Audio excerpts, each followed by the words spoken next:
Hi friends, welcome to run in online TV YouTube channel. నా పేరు Srinivas. Friends, ఈ వీడియోలో మనం నేషనల్ స్కాలర్షిప్ పోర్టల్కి సంబంధించిన స్కాలర్షిప్ ఉంటుంది కదా, అది ఏ విధంగా ఆన్లైన్లో అప్లికేషన్ చేసుకోవాలని స్టెప్ బై స్టెప్ ఈ వీడియోలో నేను క్లియర్గా ఎక్స్ప్లెయిన్ చేస్తాను. చాలామంది అడుగుతున్నారు, అన్న ఒక్కసారి నేషనల్ స్కాలర్షిప్కి సంబంధించిన వీడియో చేయండి, ఎవరు క్లారిటీగా చెప్పట్లేదు అని అంటున్నారు.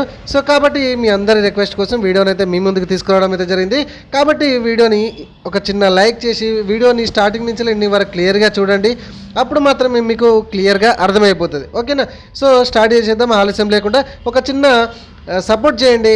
ఏంటంటే వీడియో నచ్చితే ఖచ్చితంగా లైక్ చేసి ఎవరైతే ఈ నేషనల్ స్కాలర్షిప్కి అప్లికేషన్ చేద్దామని అనుకుంటున్నారో వాళ్ళకి వీడియోని షేర్ చేయండి. అండ్ వీడియో నచ్చింది పూర్తిగా చూసిన తర్వాత సబ్స్క్రైబ్ కూడా చేసుకోండి. ఓకేనా ఫ్రెండ్స్? సో ఇప్పుడు దీనికి సంబంధించిన లింక్ నేను కింద డిస్క్రిప్షన్లో ఇస్తాను ఫ్రెండ్స్. అక్కడి నుంచి ఈ పేజ్కి అయితే వచ్చేసేయండి. ఓకేనా? సో వచ్చేసినాక ఇక్కడ చూడండి, ఇక్కడ స్టూడెంట్స్ అని కనబడుతుంది కదా, స్టూడెంట్స్ మీద క్లిక్ చేసేయండి. ఓకేనా? స్టెప్ బై స్టెప్ నీట్గా నేను ఎక్స్ప్లెయిన్ చేస్తాను ఫ్రెండ్స్. ఎటువంటి మీకు డిస్టర్బెన్స్ ఏం లేకుండా నీట్గా ఎక్స్ప్లెయిన్ చేస్తాను, అందుకే చివరి వరకు చూడండి. ఓకేనా? సో స్టూడెంట్ మీద క్లిక్ చేశారు కదా, స్టూడెంట్ మీద క్లిక్ చేస్తే నెక్స్ట్ పేజీ ఈ విధంగా వస్తుంది. ఇక్కడ మళ్ళీ చూడండి, ఇక్కడ మళ్ళీ ఇదిగోండి, ఇక్కడ లాగిన్ అని కనబడుతుంది కదా, దీని మీద క్లిక్ చేసేయండి. నేను చెప్పిన స్టెప్స్ ఫాలో అవ్వండి, సరిపోతుందండి. ఓకేనా? సో లాగిన్ మీద క్లిక్ చేస్తే నెక్స్ట్ పేజీ ఈ విధంగా వస్తుంది. ఓకేనా? అండ్ ఇక్కడ యాక్చువల్లీ మన రిజిస్ట్రేషన్ ఉంటే ఇక్కడి నుంచి ఏది ఓటీఆర్ ఇచ్చేసి మన సెట్ చేసుకున్న పాస్వర్డ్ ఇచ్చేసి క్యాప్షన్ ఇక్కడ ఎంట్రీ చేసేసి ఈ క్యాప్షన్ ఇక్కడ ఎంట్రీ చేసేసి లాగిన్ మీద క్లిక్ చేయండి. అసలు మన లాగినే లేదు కదా, మరి ఎట్లా అంటే ఇదిగోండి, ఈ పైన చూడండి, ఇక్కడ న్యూ యూజర్ అని కనబడుతుంది కదా, రిజిస్టర్ యువర్ సెల్ఫ్ అని కనబడుతుంది కదా. సో ఇక్కడ దీని మీద క్లిక్ చేయండి. ఓకేనా? సో దీని మీద క్లిక్ చేస్తే మనకి ఈ విధంగా వస్తుంది. ఇక్కడ 1 2 3 4 4 స్టెప్పుల ద్వారానైతే మనకు ఈ దీని అంటే ప్రాసెస్ ఉంటుంది, మెయిన్గా రిజిస్ట్రేషన్ ప్రాసెస్ అనమాట. ఓకేనా? 4 స్టెప్స్ ఉంటుంది. సో దీనికి ఇవన్నీ కూడా మనకు ఓటీఆర్కి సంబంధించి చేసే ముందు ఇన్స్ట్రక్షన్స్ ఇవన్నీ కూడా ఒకసారి చదువుకోండి టాప్ టు బాటమ్. చదువుకున్న తర్వాత ఇక్కడ ఐ అగ్రీ అని కనబడుతుంది కింద, ఇక్కడ చూడండి లెఫ్ట్ సైడ్, ఈ రెండింటి కూడా చెక్ బాక్ చేసేసి నెక్స్ట్ మీద మళ్ళీ క్లిక్ చేయండి. రైట్? సో నెక్స్ట్ మీద క్లిక్ చేస్తే ఈ విధంగా వస్తుంది. ఇక్కడ ఏంటంటే మన మొబైల్ నెంబర్, ఆధార్కి మొబైల్ నెంబర్ ఖచ్చితంగా లింక్ ఉండాలి, ఇది గుర్తుపెట్టుకోండి. ఓకేనా? సో ఇక్కడ మొబైల్ నెంబర్ ఉంది కదా, ఈ మొబైల్ నెంబర్ ఇక్కడ ఎంట్రీ చేసేసి గెట్ ఓటీపీ అనండి. సో గెట్ ఓటీపీ అనగానే మీకు ఓటీపీ వస్తుంది. ఆ ఓటీపీని అక్కడ ఎంట్రీ చేసేసి క్యాప్షన్ ఉంది కదా, క్యాప్షన్ ఇక్కడ ఎంట్రీ చేసేసి మళ్ళీ వెరిఫై మీద క్లిక్ చేయండి. రైట్? సో వెరిఫై మీద క్లిక్ చేయగానే మళ్ళీ ఈ స్టెప్కి వస్తుంది. నెక్స్ట్ పేజీ ఇట్లా వస్తుంది. ఇక్కడ ఆధార్ నెంబర్ ఎంటర్ చేయండి, ఈ క్యాప్షన్ ఇక్కడ కనబడుతుంది, ఈ క్యాప్షన్ ఇక్కడ ఎంట్రీ చేసేసి మళ్ళీ సబ్మిట్ మీద మళ్ళీ క్లిక్ చేయండి. చాలా సింపుల్ స్టెప్స్ ఉంటాయి, పెద్దగా వరి అవ్వాల్సిన అవసరం లేదు. చూడండి, నేను స్టెప్ బై స్టెప్ ఎక్స్ప్లెయిన్ చేస్తాను. అయిపోయింది కదా. నెక్స్ట్ స్టెప్ ఏంటంటే ఈసారి నేషనల్ స్కాలర్షిప్ ఏంటంటే తంబు ఖచ్చితంగా ఎవరైతే స్టూడెంట్స్ అప్లై చేస్తున్నారో వాళ్ళు ఖచ్చితంగా ఫింగర్ ప్రింట్స్ ద్వారా కానీ ఐరిస్ ద్వారా కానీ వీళ్ళు బయోమెట్రిక్ అయితే చేయాల్సి ఉంటుంది. ఇక్కడ చూపెడుతున్నారు చూడండి. ఓకేనా? సో సిఎస్సి సెంటర్స్ కానీ మీ సేవా సెంటర్స్ కానీ వాళ్ళ దగ్గరికి వెళ్ళి మీరు ఈ బయోమెట్రిక్ చేసుకుంటే కనుక మీకు ప్రాసెస్ అనేది స్టార్ట్ అవుతూ ఉంటుంది. సో ఇక్కడ నెక్స్ట్ పేజ్ ఈ విధంగా వస్తుంది. సో సిఎస్సి సెంటర్ వాళ్ళు కానీ మీ సేవా సెంటర్స్ కానీ నెక్స్ట్ స్టెప్ ఈ విధంగా వచ్చింది కదా, వాళ్ళకు కూడా ఇది ఉపయోగపడుతుంది. చూడండి. సో దీన్ని టిక్ మార్క్ చేసేసి అథెంటికేషన్ అండి. ఏదైతే మీరు మార్ఫో కానీ లేకపోతే మంత్ర డివైస్ యూజ్ చేస్తున్నారో దానికి అందులో లైట్ వెలుగుతుంది. లైట్ వెలిగిన వెంటనే మీరు స్టూడెంట్స్ అయితే చూస్తున్నారు కదా, స్టూడెంట్స్ ఫింగర్ ప్రింట్స్ అనేది లైట్ మీద పెట్టేస్తే సరిపోతుంది, అంటే అథెంటికేషన్ అయిపోతుంది. ఓకేనా? సో ఇక్కడ చూడండి ఏమొచ్చింది, వెరిఫికేషన్ సక్సెస్ఫుల్ అని వచ్చింది కదా. ఈరోజు గొంతు సరిగా లేదు ఫ్రెండ్స్, చాలా చలి పెడుతుంది కదా, గొంతు ఖరాబ్ అయింది. అయినా కూడా మీ రిక్వెస్ట్ కొరకైతే వీడియోని అయితే ఎర్లీ మార్నింగే చేస్తున్నాను. ఓకే? సో ఇక్కడ వెరిఫికేషన్ సక్సెస్ఫుల్ అని వచ్చింది. సో నెక్స్ట్ పేజ్ ఏంటి, మళ్ళీ ఈ విధంగా వస్తుంది. ఓకే? సో ఇక్కడ ఏంటి, మళ్ళీ ఆటోమేటిక్గా మన డీటెయిల్స్ అయితే వస్తూ ఉంటాయి. ఇక్కడ చూడండి, ఇక్కడ మన అడ్రస్ కూడా కొందరికి వస్తలేదు, కొందరికి వస్తుంది. అడ్రస్ రాకపోతే అడ్రస్ మెన్షన్ చేయండి. ఓకే? ఇదే పేజీలో కొంచెం అదే కంటిన్యూ పేజీలోనే ఇక్కడ లాస్ట్కి ఇక్కడ mother name, father name, email ID, పనిచేసేటి మెయిల్ అయితే కరెక్ట్ వర్కింగ్ మెయిల్ అయితే పెట్టేసేయండి. ఓకేనా? Father name, mother name, email ID enter చేసినాక ఈ క్యాప్షన్ ఉంది కదా, ఈ క్యాప్షన్ చూసుకుంటే ఇక్కడ ఎంటర్ చేసేసి ఫినిష్ మీద క్లిక్ చేయండి. ఓకేనా? సో నెక్స్ట్ పేజ్ ఈ విధంగా వస్తుంది. అంటే మీ సేవ వాళ్ళకైతే మీ సేవ దీనికి సంబంధించిన చిన్న పేమెంట్ ఉంటుంది, పేమెంట్ అయితే మనం చేయాలి. అండ్ సిఎస్సి సెంటర్ కూడా వాళ్ళ యొక్క ట్రాన్సాక్షన్ ఐడి పాస్వర్డ్, మీ సేవ వాళ్ళు కూడా వాళ్ళ ట్రాన్సాక్షన్ ఐడి పాస్వర్డ్ అక్కడ ఎంట్రీ చేసేసి వ్యాలిడ్ మీద క్లిక్ చేసేయండి. నెక్స్ట్ పేజ్ ఈ విధంగా వస్తుంది. ఏమొస్తుంది, you have successfully generated OTR and your OTR number is అని ఎప్పుడైతే వీళ్ళు మీ సేవ వాళ్ళు కానీ లేకపోతే సిఎస్సి సెంటర్ వాళ్ళు కానీ మీ అథెంటికేషన్ మీ డీటెయిల్స్ ఇచ్చి సబ్మిట్ కొట్టారో ఈ విధంగా, అంటే దానికి చిన్న పేమెంట్ చేశారో తర్వాత ఈ విధంగా మీకు ఓటీఆర్ సక్సెస్ఫుల్లీ అని వస్తుంది. ఓకేనా, you have successfully generated OTR. So దీన్ని ఇది మీరు నోట్ చేసుకోండి, రాసుకోండి ఒక చోట. ఓకేనా. సో నెక్స్ట్ పేజ్ ఈ విధంగా వస్తుంది. మళ్ళీ సేమ్ లాగిన్ పేజ్కి వెళ్తాయి అన్నమాట. ఓకేనా ఫ్రెండ్స్. సో ఇక్కడ చూడండి, మీరు 2 రకాలుగా లాగిన్ చేసుకోవచ్చు. ఇక్కడ ఓటీఆర్తో చేసుకోవచ్చు, ఇక్కడ ఆధార్తో కూడా చేసుకోవచ్చు. ఓకేనా. సో ఇక్కడ ఓటీఆర్ డీటెయిల్స్ ఇచ్చేసి ఇక్కడ మీ మొబైల్కి అండ్ ఈమెయిల్ ఐడికి పాస్వర్డ్స్ వస్తాయి. ఆ పాస్వర్డ్స్ని ఓటీఆర్ నెంబర్ అక్కడ ఎంట్రీ చేసి పాస్వర్డ్ అక్కడ చూసుకుంటూ ఎంట్రీ చేసేసి క్యాప్షన్ ఇక్కడ ఎంట్రీ చేసేసి మళ్ళీ మీరు వెరిఫై మీద క్లిక్ చేస్తే లేకపోతే నెక్స్ట్ మీద లేకపోతే సబ్మిట్ మీద క్లిక్ చేస్తే ఈ పేజీకి అయితే వచ్చేస్తుంది. ఓకేనా. సో ఎగ్జాంపుల్గా చూడండి, ఇక్కడ మీకు ఆధార్తో కూడా చూపెడుతున్నా. ఓకే. సో ఇక్కడ ఓటీఆర్ నెంబర్ లేకపోతే ఆధార్ ఇక్కడ నేను చూజ్ చేసుకుంటే ఇక్కడ ఆధార్ నెంబర్ అడుగుతుంది. సేమ్ గెట్ ఓటీపీ అయినా కానీ ఇక్కడ ఓటీపీ ఆధార్కి లింక్ ఉన్న ఫోన్ నెంబర్కి ఓటీపీ వస్తుంది. ఆ ఓటీపీని అక్కడ ఎంట్రీ చేసేసి క్యాప్షన్ మళ్ళీ ఇక్కడ ఎంట్రీ చేసేసి ఇక్కడ కింద వెరిఫై అని కనబడుతుంది, లేకపోతే సబ్మిట్ అయితే కనబడుతుంది, క్లిక్ చేయండి. ఓకేనా. సో మొత్తానికైతే ఈ విధంగానే ఉంటుంది. అయితే మీకు ఆ రెండిట్లలో కూడా సరిగా లాగిన్ కాకపోతే ఇక్కడ లాగిన్ అనే ఆప్షన్ ఉంటుంది. ఒక్కొక్కసారి లాగిన్ సరిగా అవ్వట్లేదు కొందరికి. ఇక్కడ లాగిన్ అనే బటన్ ఉంటుంది. ఓకేనా. మన హోమ్ పేజ్కి వచ్చినాయి, లాగిన్ అయినా పర్లేదు. లేకపోతే ఈ లాగిన్ బటన్ మీద క్లిక్ చేయగానే ఇక్కడ ఓటీఆర్ సేమ్ ఉంటుంది. ఆ పాస్వర్డ్ ఇక్కడ ఎంట్రీ చేసేసి ఈ క్యాప్చా ఇక్కడ కనబడుతున్నట్టు క్యాప్చర్ అక్కడ ఎంట్రీ చేసేసి లాగిన్ మీద క్లిక్ చేసేయండి. సో ఇదే పేజీ నేను కిందికి చూపెట్టిన అంతే. ఓకేనా ఫ్రెండ్స్. సో ఈ క్యాప్షన్ ఇక్కడ ఎంట్రీ చేసేసి లాగిన్ మీద క్లిక్ చేసేసేయండి.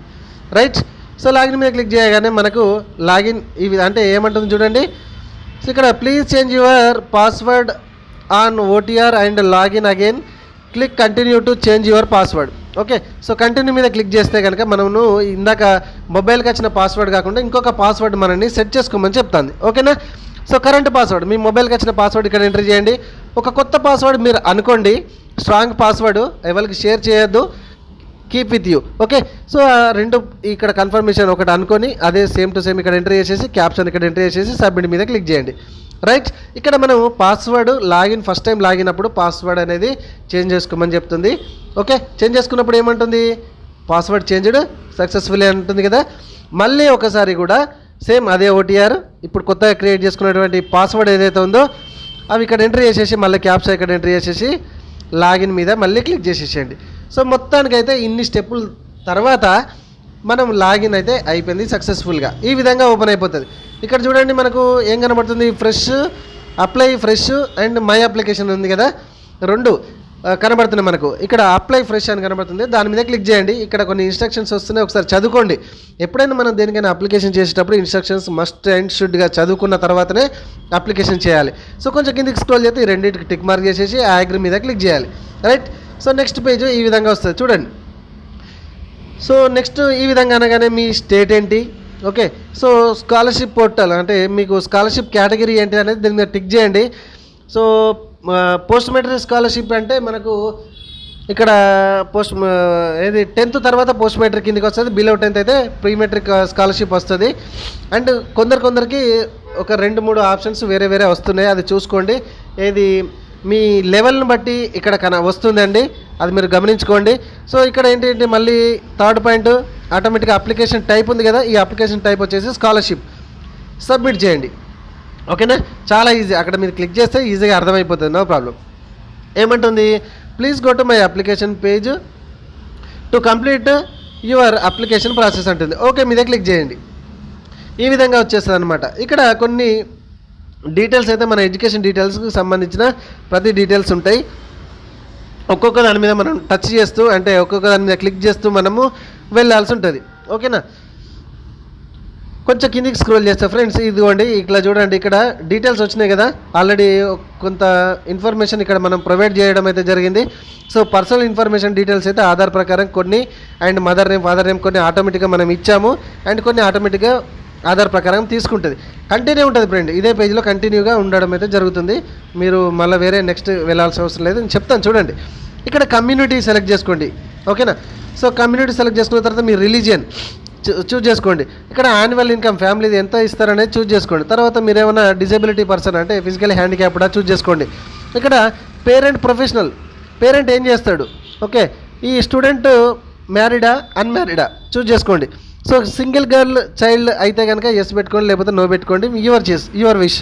Okay, so any of the parent not alive అని కనబడుతుంది. సో నాట్ అప్లికేబుల్ పెట్టుకోండి, కొందరు మాత్రమే ఉంటారు. సో మిగతా వాళ్ళందరూ కూడా నాట్ అప్లికేబుల్ పెట్టుకోండి. ఇదే పేజ్లో కొంచెం కంటిన్యూ పైకి స్క్రోల్ చేస్తే కనుక ఇక్కడ మన స్టేట్ ఆల్రెడీ సెలెక్ట్ చేసుకున్నాం కాబట్టి ఏ డిస్టిక్ మనది అర్బన్ కిందకి వస్తుందా, రూరల్ కిందకి వస్తుందా. రూరల్ అంటే విలేజ్, అర్బన్ అంటే మున్సిపాలిటీ ఏరియా అనమాట. ఓకే, తర్వాత ఇక్కడ మీ హౌస్ నెంబరు, ఇక్కడ మీ పిన్ కోడ్ ఎంట్రీ చేసేసి సేవ్ అండ్ నెక్స్ట్ మీద క్లిక్ చేయండి. ఫ్రెండ్స్, మీకోసం ప్రతిదీ కూడా నేను ఇంత క్లారిటీగా క్లియర్గా చెప్తున్నాను. అండ్ మన షాపు మెయిన్ రోడ్కే ఉంటుంది కాబట్టి చిన్న డిస్టర్బెన్స్ ఉంది, మీకు హారన్ సౌండ్స్ అవన్నీ వినిపిస్తున్నాయి చూడండి, అదిగోండి. ఓకేనా, సో ఖచ్చితంగా ఇంత కష్టపడి చేస్తున్నాను. వీడియోని ఒక చిన్న లైక్ చేయండి, వీలైతే చాలామందికి షేర్ చేయండి. ఓకే, ఆ తర్వాత మన ఛానల్స్ రెగ్యులర్గా అప్డేట్ కోసం ఖచ్చితంగా సబ్స్క్రైబ్ చేయడం మాత్రం మర్చిపోకండి. సో నెక్స్ట్ ఏమైంది, డాటా సేవ్డ్ సక్సెస్ఫుల్ అయినా వచ్చింది కదా, ఓకే మీద క్లిక్ చేసేయండి. రైట్, సో ఓకే మీద క్లిక్ చేసినాక మన ప్రజెంట్ ఏ కాలేజీలో జాయిన్ చేస్తున్నాం, ఏ కాలేజీలో చదువుతున్నాము, లేదంటే ఏ స్కూల్లో చదువుతున్నాం అనే ఇన్ఫర్మేషన్ మనం ఇప్పుడు ఇవ్వాలి. ఓకే, సో ఈ బాక్స్లో మీరు ఒక టచ్ చేయండి, క్లిక్ చేయండి. క్లిక్ చేస్తే మీకు ఏంటంటే ఆటోమేటిక్గా గెట్ ఇన్స్టిట్యూషన్ అనాల్సిన అవసరం లేదు. ఓకే, సో ఈ బాక్స్లో మీరు క్లిక్ చేస్తే కనుక, ఎల్లో కలర్ బాక్స్లో క్లిక్ చేస్తే కనుక ఈ పేజ్ ఓపెన్ అయిపోతుంది, ఆటోమేటిక్గా ఓపెన్ అయిపోతుంది. రైట్, సో ఇక్కడ ఆ స్టేట్ ఏంటిది, మీ కాలేజ్ కానీ లేకపోతే స్కూల్ కానీ ఏ స్టేట్లో ఉంది, ఏ డిస్టిక్లో ఉంది అనేది చూస్ చేసుకున్న తర్వాత ఒక 3-4 అక్షరాలు ఇవ్వండి. ఓకే, ఇచ్చి ఇక్కడ సెర్చ్ కొట్టండి, దాని రిలేటెడ్గా మీకు మొత్తం కూడా ఇక్కడ లిస్ట్ దిగుతుంది ఇక్కడ. ఓకేనా, ఇక్కడ లిస్ట్ దిగుతుంది, ఆ లిస్ట్లోకి వెళ్ళి మీరు ఆ కాలేజా లేకపోతే ఆ స్కూల్ని ఇక్కడ సెలెక్ట్ చేసుకోవాలన్నమాట. ఓకే, సో ఇక్కడ కనబడుతుంది కదా బబుల్ రేడియో బటన్ అంటారు, దీని ద్వారా చూస్ చేసుకోండి. రైట్, సో చూస్ చేసుకున్న తర్వాత మళ్ళీ కొంచెం ఈ విధంగా వస్తుంది. ఇక్కడ present class course, okay present class కానీ లేకపోతే మీరు కోర్స్ ఏం చదువుతున్నారని అంటుంది, లేకపోతే నెక్స్ట్ వచ్చేసి ప్రజెంట్ క్లాస్ ఇయర్, ఫస్ట్ ఇయరా సెకండ్ ఇయరా లేకపోతే ఏ క్లాసు అనేది చూస్ చేసుకోండి.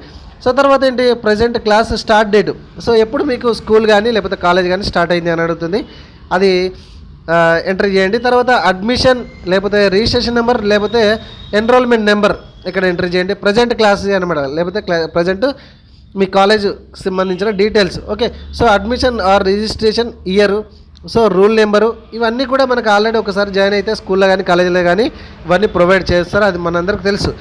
తర్వాత previous academic years, for example ఇప్పుడు నేను ఇంటర్మీడియట్ ఫస్ట్ ఇయర్కి సంబంధించిన అప్లికేషన్ చేద్దామని అనుకుంటున్నా కాబట్టి ప్రీవియస్ ఇయర్ ఏమవుతుందండి, ఆటోమేటిక్గా 10th క్లాస్ అవుతుంది, అవునా కదా. ఫర్ ఎగ్జాంపుల్ కొందరు డిగ్రీతో చేస్తారు, ప్రీవియస్ ఇయర్ ఏమవుతుందండి, డిగ్రీ ఫస్ట్ ఇయర్ అయితే ప్రీవియస్ ఇయర్ ఇంటర్మీడియట్, అట్లా అనమాట. అదే స్కూల్ అయితే ఇప్పుడు ప్రజెంట్ 10th క్లాస్ అనుకోండి, ప్రీవియస్ క్లాస్ ఏమవుతుంది 9th క్లాస్ అయితే అట్లా. సో దానికి సంబంధించిన previous pass of year, previous ఏంటిది క్లాస్ కానీ కోర్సు కానీ లేకపోతే ప్రీవియస్ పర్సంటేజ్ అని మనం ఇట్లాంటి కొన్ని అడిగిన డీటెయిల్స్ అన్నీ కూడా ఎంటర్ చేస్తూ పోవాలి. అయితే నేను ఇక్కడ డిగ్రీ ఫస్ట్ ఇయర్కి సంబంధించిన నేను ఎంట్రీ చేస్తున్నా కాబట్టి ఇక్కడ ఖచ్చితంగా మనము 10th class details, 12th class details enter చేయాలి. ఏమైనా ఇంకా మీకు కాంపిటేటివ్ ఎగ్జామ్స్కి సంబంధించిన డీటెయిల్స్ కూడా ఎంటర్ చేయాలనుకుంటే ఎంటర్ చేయొచ్చు. ఫర్ ఎగ్జాంపుల్ నేను 10th క్లాస్ మీద క్లిక్ చేశాను, ఈ 10th క్లాస్లో ఏమవుతుంది, 10th class rule number confirm, మళ్ళీ ఒకసారి ఏదో రూల్ నెంబర్ అక్కడ ఎంటర్ చేయాలి. 10th క్లాస్ యొక్క బోర్డు ఏంటి, ఏ సంవత్సరంలో పాస్ అయ్యారు, ఎంత పర్సెంటేజ్ వచ్చింది అనేది ఎంటర్ చేయాలి. ఖచ్చితంగా పర్సెంటేజ్లో ఎంటర్ చేయాలి. సిజిపిఏ కానీ అలో చేయదు. తర్వాత ఇంటర్మీడియట్ డీటెయిల్స్ మీద క్లిక్ చేస్తే ఇంటర్మీడియట్ డీటెయిల్స్ కూడా అడుగుతుంది, ఎంట్రీ చేసేసేయండి. ఇంకేమన్నా మీరు అదర్ కాంపిటేటివ్ ఎగ్జామ్స్కి సంబంధించిన ఎంట్రీ చేయాలనుకుంటే ఎంట్రీ చేసేసి సేవ్ అండ్ నెక్స్ట్ మీద క్లిక్ చేయండి. Okay, so save and next మీద క్లిక్ చేసినాక ఇక్కడ చాలా ఇంపార్టెంట్ ఈ స్టేజ్ అనమాట. ఓకే, సో ప్రతిదీ కూడా ఫస్ట్ నుంచి లాస్ట్ వరకు మీరు చూసినప్పుడే వీడియో అర్థమవుతుందని, అందుకే ప్రతిసారి కూడా మేము చెప్తూ ఉంటాము, అది ఎవరు పట్టించుకోరండి, మీరు పూర్తిగా చూసినప్పుడు మాత్రమే మీకు అర్థమవుతుంది. అయితే ఇక్కడ చూడండి, ఈ సెలక్షన్ స్కీమ్స్ అయితే ఏదైతే నేషనల్ స్కాలర్షిప్ పోర్టల్లో ఒక్కొక్కరికి ఒక్కొక్క స్కీమ్ అయితే కనబడుతూ ఉంటుంది. ఇదే స్కీమ్ అందరికి కనబడాలని లేదు, ఇది మీరు గుర్తుపెట్టుకోవాలి. ఓకేనా, ఖచ్చితంగా ఇదే స్కీమ్ అందరికి కనబడదు. సో ఇక్కడ చూడండి, ఇక్కడ నేను అప్లై చేసే వారికి అయితే ఇక్కడ 2 స్కీమ్స్ అయితే కనబడుతున్నాయి. ఇక్కడ central sector scheme of scholarship for college and university students అని ఉన్నది. తర్వాత ఇంకో పాయింట్ ఏంటి, ఇక్కడ Pragati scholarship scheme for girls students అని ఉన్నది. ఓకే, సో ఇక్కడ నేషనల్ స్కాలర్షిప్లోనే ప్రగతి స్కాలర్షిప్ ఉంటుంది, ఇంకేదో డిఫరెంట్ అయితే కాదు. సో ప్రగతి స్కాలర్షిప్ అంటే కొందరు కనబడుతున్నాయి, మళ్ళీ చెప్తున్నా, ప్రగతి స్కాలర్షిప్ అనేది అందరికి కనబడదు. కొందరికి మాత్రమే కనబడుతుంది. ఫర్ గర్ల్స్ స్టూడెంట్స్ అది కూడా కొంతమందికే. సో టెక్నికల్ డిగ్రీ వాళ్ళకి మాత్రమే అది కనబడుతుంది. సో ఇక్కడ కొందరికి ఏంటంటే బీడీకి సంబంధించిన అని కొందరికి కనబడుతుంది, కొందరికి ఇంకా సంథింగ్ అట్లా కనబడుతుంది. ఓకేనా. సో ఇందులో నేను ప్రగతికి సంబంధించిన స్కాలర్షిప్ సెలెక్ట్ చేసుకుందామని అనుకుంటున్నాను కాబట్టి అమ్మాయి కాబట్టి దాన్ని సెలెక్ట్ చేసుకొని ఇక్కడ సేవ్ అండ్ నెక్స్ట్ మీద మళ్ళీ క్లిక్ చేస్తున్నా. ఓకే. సో నెక్స్ట్ పేజ్ ఈ విధంగా వస్తుంది. మరి ఇక్కడ అటాచ్మెంట్స్ అయితే ఇవన్నీ కూడా చేయాల్సి ఉంటుంది మీరు. ఓకే. సో ఈ అటాచ్మెంట్స్ ఏదైతే ఉన్నాయి ఇక్కడ ఏమేమి ఉన్నాయి చూడండి ఒకసారి. సో ఇవన్నీ కూడా ఇవన్నీ ఇక్కడ ప్రగతి స్కాలర్షిప్ సెలెక్ట్ చేసుకుంటే అడుగుతుంది, కొందరికి ఇవన్నీ కూడా అడగదు, కొన్ని మాత్రమే అడుగుతుంది. మీరు గుర్తుపెట్టుకోండి. ఓకేనా. సో ఇక్కడ scanned mark sheet of last year academic year. ఇక్కడ ఏంటిది, ఇప్పుడు నేను డిగ్రీ ఫస్ట్ ఇయర్కి సంబంధించిన అప్లై చేస్తున్నా కాబట్టి ఏం అటాచ్మెంట్ చేయాలి, లాస్ట్ ఇయర్ మార్క్ షీట్. అంటే ఏమొస్తుందండి, ఇంటర్మీడియట్ వస్తుంది.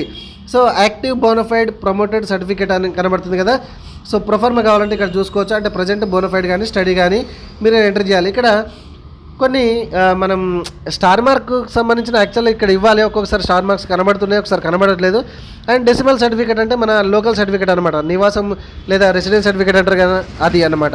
తర్వాత ఇక్కడ caste, income details, 10th class mark sheet, parent declaration for coming scholarship for 2 girls childrens ఎవరైనా ఉంటే కనుక వాళ్ళది. ఓకే. సో మీ అవైలబుల్ ఏవైతే ఉన్నాయో అవన్నీ కూడా ఇక్కడ మీరు అటాచ్మెంట్ చేయండి. వాళ్ళు అడిగినటువంటి ఇక్కడ డాక్యుమెంట్స్ ఏమేమి ఉండాలనేది ఇక్కడ పీడిఎఫ్ కానీ జేపీజీ ఫైల్ కానీ 200 KB సైజులో ఉండేటట్టు చూసుకొని మీరు అప్లికేషన్ ఒక్కసారి చూసుకొని ఫైనల్ సబ్మిట్ అయితే చూసుకోండి. ఒకసారి ప్రీవ్యూ ఇక్కడ కనబడుతుంది, ప్రీవ్యూ చూసుకున్న తర్వాత ఫైనల్ సబ్మిషన్ చూసుకోండి. ఓకేనా. సో ఫైనల్ సబ్మిషన్ చూసుకొని ప్రీవ్యూ చూసుకున్న తర్వాత సబ్మిట్ కొడితే యువర్ అప్లికేషన్ అని మనకు ఒక నెంబర్ అయితే ఇవ్వడం అయితే జరుగుతుంది. ఓటీఆర్ నెంబర్ వేరు అండ్ ఎన్ఎస్పి స్కాలర్షిప్ సంబంధించిన అప్లికేషన్ వేరు, రెండు వేరు. ఈ రెండు కూడా జాగ్రత్తగా మీరు నోట్అవుట్ చేసుకోండి ఎక్కడన్నా. Okay. So you have been submitted successfully, please go to my application page to check application status అని కనబడుతుంది. ఓకే. సో వెరీ స్టార్టింగ్లో మనం ఎక్కడైతే పోయినామో అప్లికేషన్ ఏది స్టార్టింగ్ పోయినామో నేను చూపెడతాను చూడండి. సో ఇక్కడ మనం అప్లికేషన్ స్టేటస్ కూడా ఇక్కడ మై అప్లికేషన్ కనబడుతుంది కదా. ప్రింట్ కూడా ఇక్కడికి వచ్చిన వెంటనే మనకు దీని మీద క్లిక్ చేయాలి, మై అప్లికేషన్ మీద క్లిక్ చేయగానే ప్రింట్ కూడా ఇక్కడ నుంచి తీసుకోవచ్చు. అండ్ స్టేటస్ కూడా ఇక్కడ మీకు అవైలబుల్ కనబడతాయి. ఇక్కడ మై అప్లికేషన్ క్లిక్ చేయగానే ఇక్కడ స్టేటస్ కనబడుతూ ఉంటుంది, ఆప్షన్స్ వస్తాయి ఆటోమేటిక్గా. సో ఈ విధంగా మీరు నేషనల్ స్కాలర్షిప్ సంబంధించిన అప్లికేషన్ ఆన్లైన్లో అప్లికేషన్ చేసే విధానం. ఓకేనా ఫ్రెండ్స్, వీడియో నచ్చింది కదా, ఖచ్చితంగా ప్లీజ్ ఒక చిన్న లైక్ చేయండి, వీలైతే ఎక్కువ మటుకు షేర్ చేయండి. Thank you friends, thank you very much.